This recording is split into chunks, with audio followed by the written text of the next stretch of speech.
Hello, good morning, नमस्कार, सभी का स्वागत है स्पिरिचुअलिटी मैटर्स अध्यात्म के मेरे चैनल पे। आई होप सब अच्छा कर रहे होंगे अपनी लाइफ में, लाइफ को एंजॉय कर रहे होंगे, बहुत सारा ज्ञान अर्जन कर रहे होंगे, मेरे इन सत्रों का आनंद ले रहे होंगे जो निरंतर मैं आपके लिए लेकर के आ रही हूँ।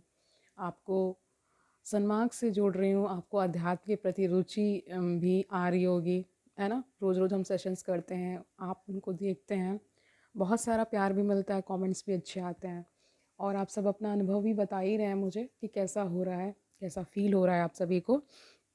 तो हम साक्षित्व ही शिवत्व है कर रहे थे। ओशो का प्रवचन 10वां प्रवचन है, शिव सूत्र किताब का शीर्षक है। एक दिन और लगने वाला है, फिर हम ये पूरा चैप्टर भी कंप्लीट कर लेंगे और ये पूरी बुक भी कंप्लीट हो जाएगी। तो शुरू करते हैं आज का सेशन, लेट्स गेट स्टार्टेड। तो देखिए आज क्या ओशो हमें नया बता रहे हैं। देखिए, तुमने ख्याल किया कि सुखी आदमी अक्सर हार्ट फेल से मर जाते हैं। कभी बहुत सुख आ जाए, लॉटरी एकदम से मिल जाए, ना मिले तो मुसीबत, मिल जाए तो मुसीबत, एकदम से लॉटरी मिल जाए कि तुम गए। तो देखिए इसके विषय में कहा गया है कि जीवन के दो ही आश्चर्य हैं, या दो दुख भी कह लीजिए, कोई भी संज्ञा आप दे सकते हैं। क्या? कि जिसकी आपने कामना की हो वो मिल जाए और जिसकी आपने कामना की हो वो ना मिले। दोनों ही स्थितियों में इंसान एक समय के बाद परेशान होता है ना, परेशान होता ही रहता है, क्योंकि जो मिल जाता है कहते हैं वो व्यर्थ हो जाता है, ये उसका कारण है। और जो नहीं मिलता है ना, बहुत सारी चीज़ें हमें नहीं मिलती, हम उसके लिए एस्पायर करते रहते हैं, बहुत सारा प्रयत्न करते हैं, विलाप करते हैं, दुख में भी रहते हैं कि नहीं मिली अमुक वस्तु, अमुक व्यक्ति, है ना, और थोड़ा सा मिल जाता तो और अच्छा होता। लेकिन ये जो निरंतर जो कुछ पा लेने की चाहत है वो कभी कम नहीं होती। यानी कि एक इच्छा पूरी हुई तो दूसरी इच्छा अपने आप उत्पन्न हो जाती है और ये क्रम कभी भी रुकने वाला नहीं है। ठीक है, इन्फिनिटी जिसे कहा जाता है, अनंत, इस तरह का है। ठीक है, मैंने सुना है एक आदमी को लॉटरी मिल गई 10 लाख रुपए की। पत्नी को खबर मिली, पत्नी बहुत घबराई क्योंकि वह अपने पति को जानती है। 10 पैसे मिल जाए तो हार्ट फेल हो जाए, 10 लाख रुपए। पति बाहर थे, वह भागी पड़ोस में गई। एक मंदिर के पुजारी को उसने कहा, क्योंकि वह उसको ज्ञानी समझती थी, उसने कहा भैया कुछ मेरी सहायता कर। पति घर आए, उसके पहले कुछ जमाओ, 10 लाख रुपए की लॉटरी मिल गई है। उसे उसने कहा मत घबरा, ढंग से हम समझा लेंगे, है ना। मात्र कह रहे हैं कि क्योंकि उसको उस पत्नी को इतना रहा होगा, वो अपने पति को जानती रही होगी अच्छे से कि कैसा स्वभाव है ना, इसलिए ऐसा कह रहे हैं। कह रहे हैं 10 लाख रुपए की लॉटरी मिल गई, उसने कहा कि मत घबरा, ढंग से हम समझा लेंगे, मात्रा मात्रा में काम करना पड़ेगा, आने दे पति को, मैं आता हूँ। पुजारी जाकर बैठ गया। पति आया तो पुजारी ने सोचा कि 10 लाख रुपए बहुत ज़्यादा हो जाएगा, 1 लाख से शुरू करें, धीरे धीरे चोट करने से ठीक रहेगा। तो उसने कहा सुनो, 1 लाख रुपए लॉटरी में मिल गया। वो आदमी बोला सच? अगर 1 लाख मिल गया, 50,000 तुम्हारे मंदिर को दान। और पुजारी का वहीं हार्ट फेल हो गया। उसने कभी सोचा ही नहीं था 50,000। सुख भी मार डालता है, दुख तो मारता ही है, सुख भी मार डालता है, क्योंकि दोनों में एक उत्तेजना है। इसका कारण क्या बता रहे हैं वो शो? उत्तेजना है, एक्साइटमेंट है। एक्साइटमेंट में लोग मर जाते हैं और जहाँ उत्तेजना है वहाँ चीज़ें टूट जाती हैं। सतत तो वही रह सकता है जो तुम्हारा अनुत्तेजित स्वभाव है, जिसे साधना ना पड़े वही सतत रह सकता है। जो सतत बिना साधे तुम्हारे भीतर है वही सतत रह सकता है, जिसे तुम छोड़ भी नहीं सकते वही सतत रह सकता है। तो यहाँ साफ साफ ओशो ने कह दिया है। इस कहानी के माध्यम से क्या समझ में आता है कि हम जिसके पास जाते हैं वो भी तो उसी स्थिति से गुजर रहा है ना। उसको तो 50,000 में ही हार्ट फेल हो गया, है ना। यहाँ पे इस कहानी से हमें यही समझ में आ रहा है कि हमारे जो परामर्शदाता भी हैं वो भी हमारी ही कोटि के हैं, इसलिए ऐसा होता है। अगर वो उस स्थिति से काफ़ी ऊपर की स्थिति में अगर विराजमान होते तो ऐसा नहीं होता, है ना।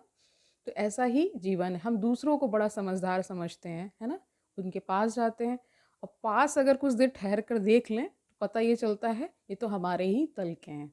और कई बार इसके विपरीत भी होता है कि कई बार हम किसी व्यक्ति को हमारे ही तल का समझ लेते हैं और वो बहुत ज्ञानी व्यक्ति होता है, हम उसे क्या करते हैं अपने ही तल का समझकर भूल कर बैठते हैं और ना कुछ ना पूछ कर वहाँ हमसे गलती हो जाती है ना। तो चूज़ करना आना चाहिए, चूज़ करने में भी बहुत ज्ञान लगता है।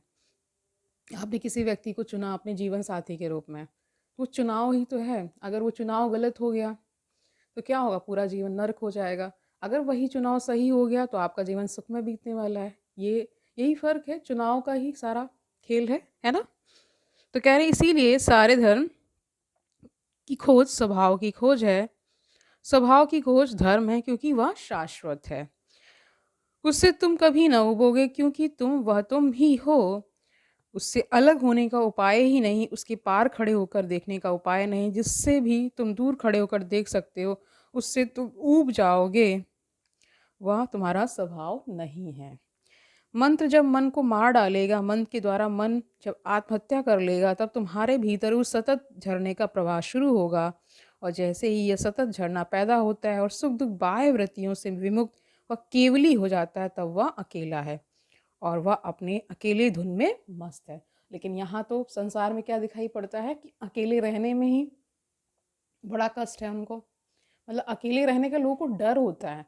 अगर अकेले रहना आपको आ जाए तो आप क्या हो जाते, केवली हो जाते हैं। यानी कहीं ना कहीं आप उसके करीब, उस परम सत्ता के करीब पहुंच रहे हैं। लेकिन क्योंकि ये हमारा सांसारिक जीवन इस प्रकार का होता नहीं है, हम अकेलेपन से डरने लगते हैं।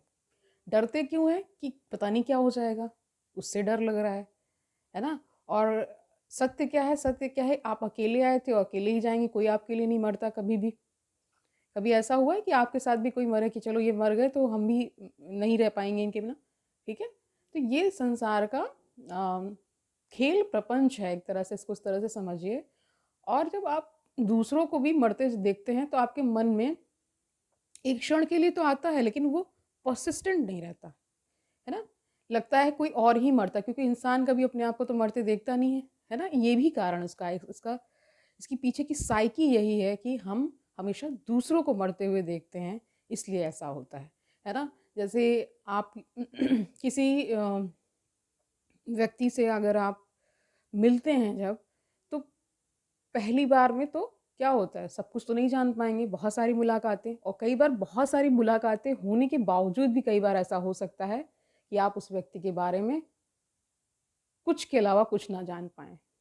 और कुछ में भी संशय रहता है कि क्योंकि बहुत सारे लोग एक्टर्स अच्छे होते हैं, तो बहुत कुछ ऐसा दिखा देते हैं जिसमें संभावना ज़्यादातर ये रहती है कि आप ये कह सकते हैं कि आप उनका सही अनुमान कभी नहीं लगा पाएंगे, ये होता है।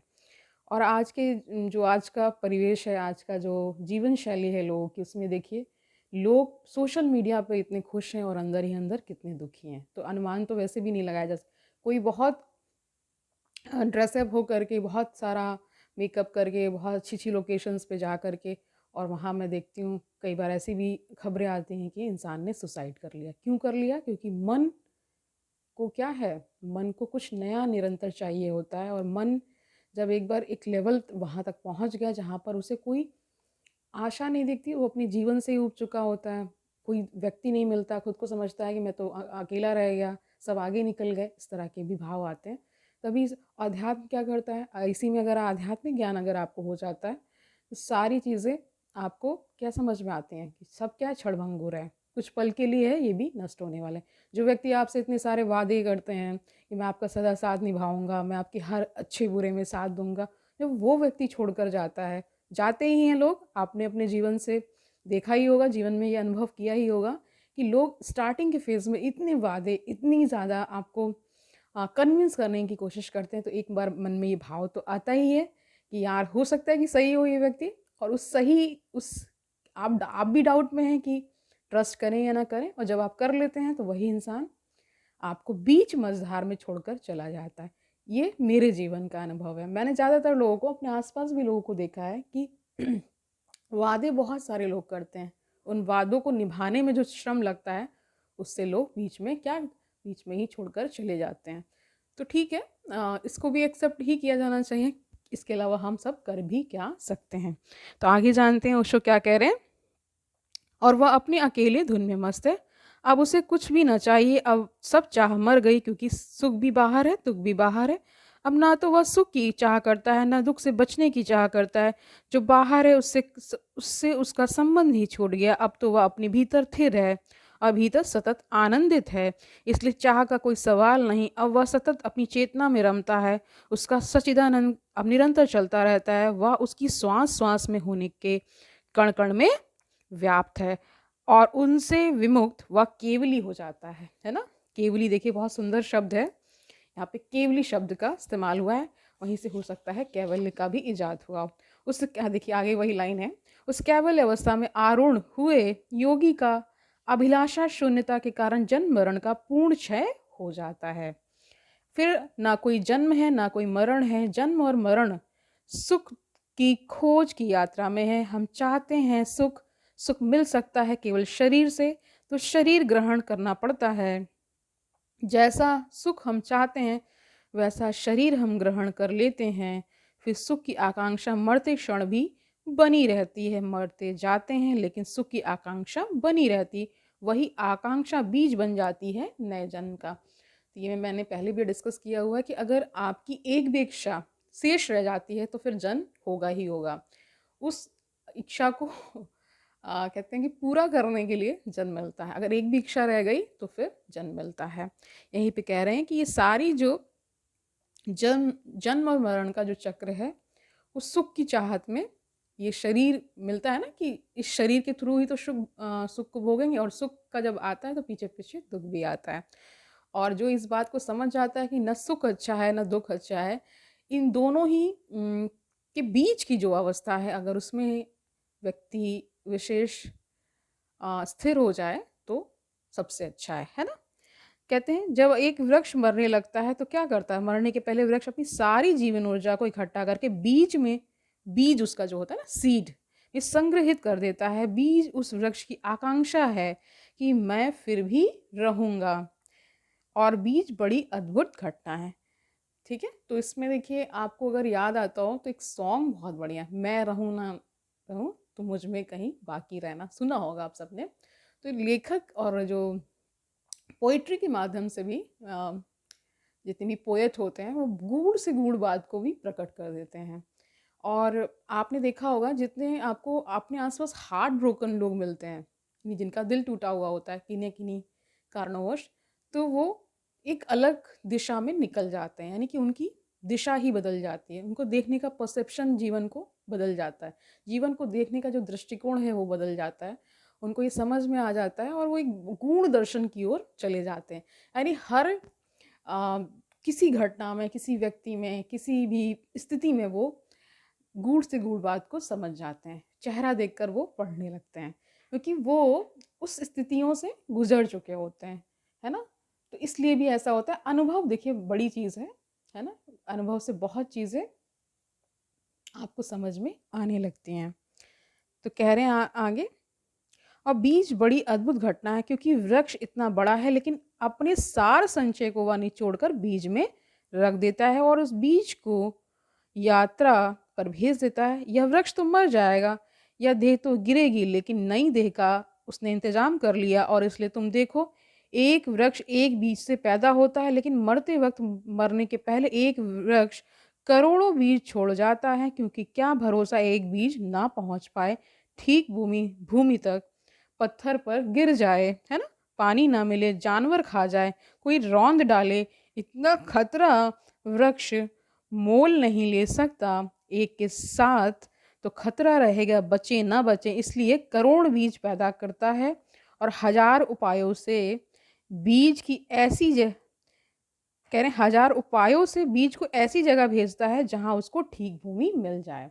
तो ये बहुत ही सुंदर कथन है ओशो का कि ये वृक्ष का ध्येय रहता है कि वो क्या करे, अपना विस्तार कर ले।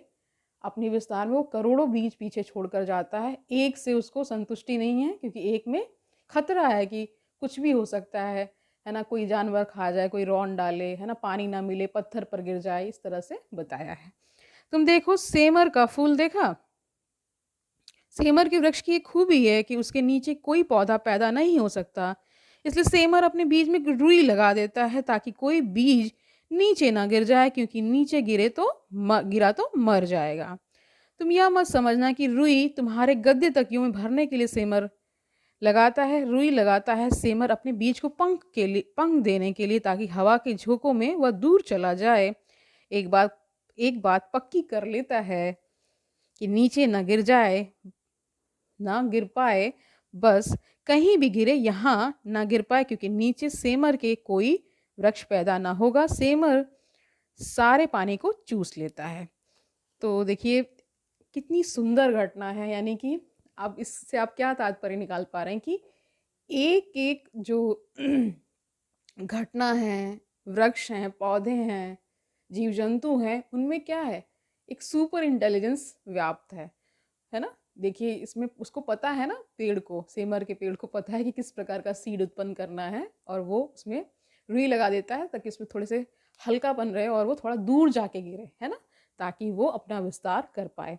आप समझ पा रहे हैं, इन सब बातों का एक अन्य अर्थ भी निकलता है कि हम सब जो मानव हैं, हम सब मानव से ये अपेक्षा की जाती है कि हम जीवों पर दया करें, वृक्षों पर दया करें। ऐसा क्यों कहा जाता है? क्योंकि हम इंटेलिजेंस के पेडेस्टल पर सबसे ऊपर बैठे हैं, ठीक है।